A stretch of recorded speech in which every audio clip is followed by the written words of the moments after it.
बच्चों, ये छायाचित्र प्रेमचंद जी का है। दो बैलों की कथा।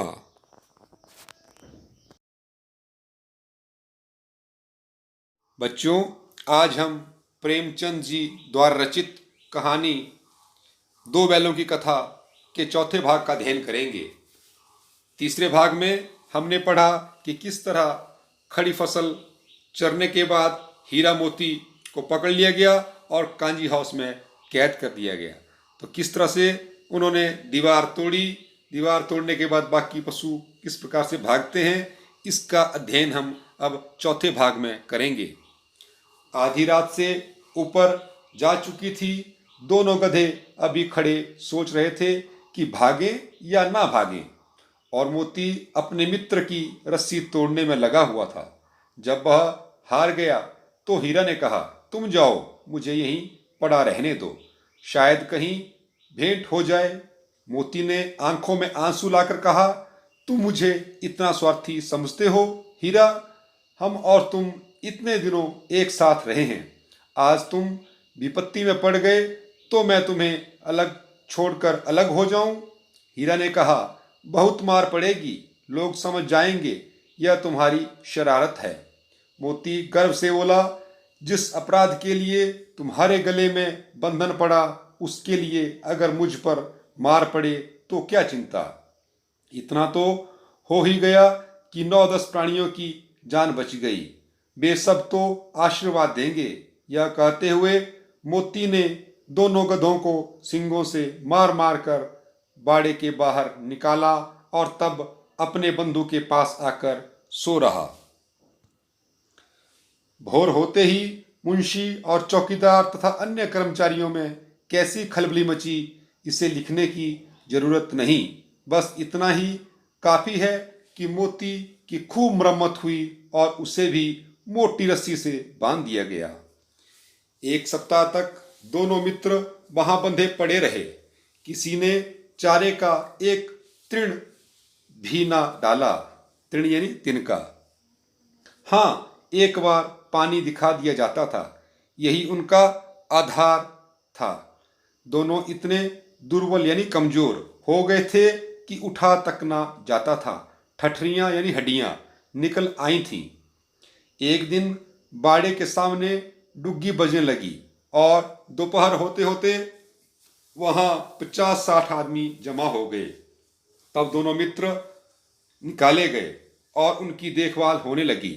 लोग आ आकर उनकी सूरत देखते और मन फीका करके चले जाते। ऐसे मृतक बैलों का कौन खरीदार होता? सहसा सहसा एक दड़ियल आदमी, जिसकी आंखें लाल थीं और मुद्रा अत्यंत कठोर, आया और दोनों मित्रों के कुल्लों में उंगली गोदकर मुंशी जी से बातें करने लगा।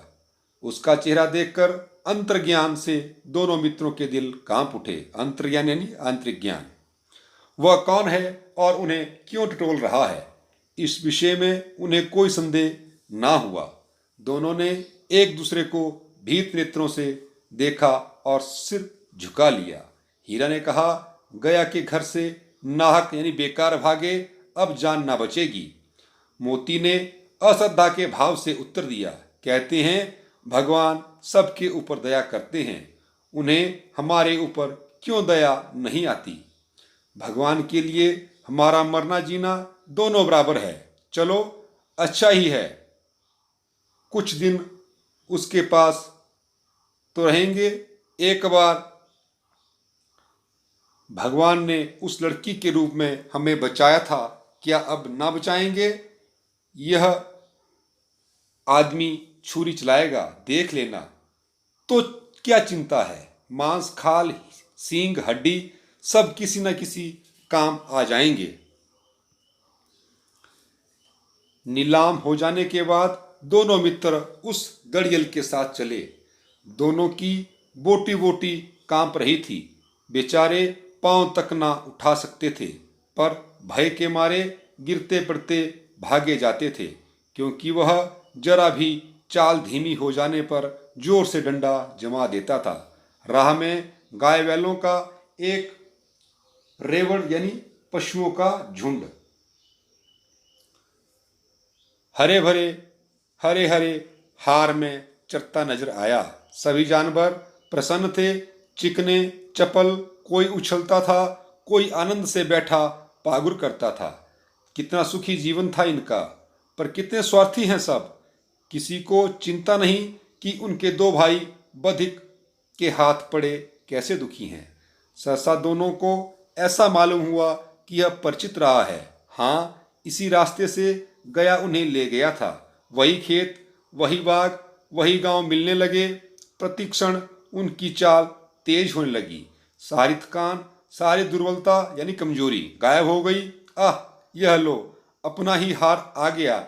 इसी कुएं पर हम पुरुष चलाने आया करते थे, यही कुआं है। मोती ने कहा, हमारा घर नगीच आ गया। हीरा बोला, भगवान की दया है, मैं तो अब घर भागता हूं। यह जाने देगा, इसे मैं मार गिराता हूं। नहीं नहीं, दौड़कर थान यानी पशुओं के बांधे जाने की जगह पर चलो, थान पर चलो, वहां से हम आगे ना जाएंगे। दोनों उन्मत्त यानी मतवाले होकर बछड़ों की भांति कुलेलें करते हुए घर की ओर दौड़े। वह हमारा थान है। दोनों दौड़कर अपने थान पर आए और खड़े हो गए। दड़ियल भी पीछे पीछे दौड़ा चला आया था। झूरी द्वार पर बैठा धूप खा रहा था। बैलों को देखते ही दौड़ा और उन्हें बारी बारी से गले लगाने लगा। मित्रों की आंखों से आनंद के आंसू बहने लगे। एक झूरी का हाथ चाट रहा था। दड़ियल ने जाकर बैलों की रस्सियां पकड़ ली। झूरी ने कहा, मेरे बैल हैं। तुम्हारे बैल कैसे? मैं मवेशी खाने से नीलाम लिए आता हूं। मैं तो समझा हूं चुराए लिए आते हो। चुपके से चले जाओ, मेरे बैल हैं। मैं बेचूंगा तो बिकेंगे। किसी को मेरे बैल नीलाम करने का आखिर क्या अख्तियार है? जाकर थाने में रपट कर दूंगा। मेरे बैल हैं, इसका सबूत यह है कि मेरे द्वार पर खड़े हैं। दड़ियल झल्लाकर बैलों को जबरदस्ती पकड़ ले जाने के लिए बढ़ा। उसी वक्त मोती ने सींग चलाया। दड़ियल पीछे हटा। मोती ने पीछा किया। दड़ियल भागा। मोती पीछे दौड़ा।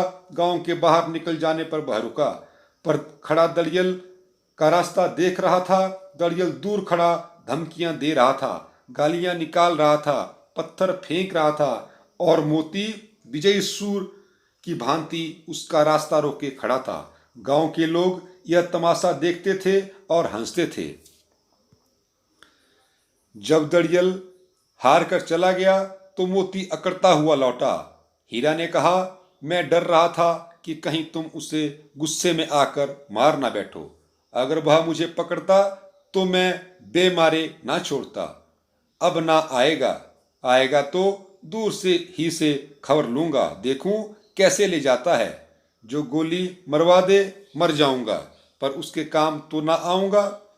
हमारी जान तो को कोई जान ही नहीं समझता, इसीलिए हम इतने सीधे हैं। जरा देर में नांदों में खली, भूसा, चोकर और दाना भर दिया गया और दोनों मित्र खाने लगे। झूरी खड़ा दोनों को सहला रहा था और 20 लड़के तमाशा देख रहे थे।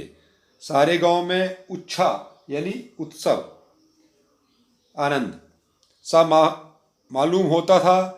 उसी समय मालकिन ने आकर दोनों के माथे चूम लिए।